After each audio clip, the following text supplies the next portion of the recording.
Hello everyone. For this tutoring video, I would like to discuss acceleration, which refers to a change in velocity over time, and so therefore it will always be direction dependent as it is defined specifically by velocity and not speed. Acceleration is the most difficult of the kinematic formulas to visualize using real-life objects. But because acceleration is defined as a change in velocity, as long as the direction does not change, i.e. is constant, we can state that it is a gain in speed.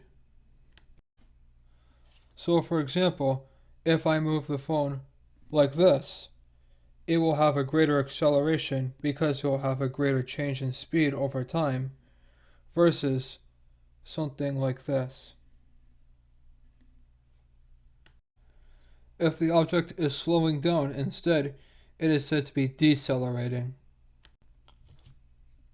So for example, this has a greater deceleration because it stops with a sudden jerk, while this has a lesser deceleration because it moves smoothly, and the movement dies out in a neat, organized fashion.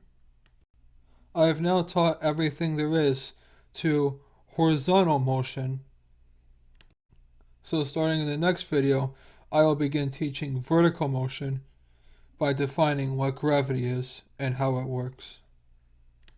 Don't forget to subscribe if you found this video informative, and make sure to see other tutorial videos, and follow me on either Facebook or Twitter for more content.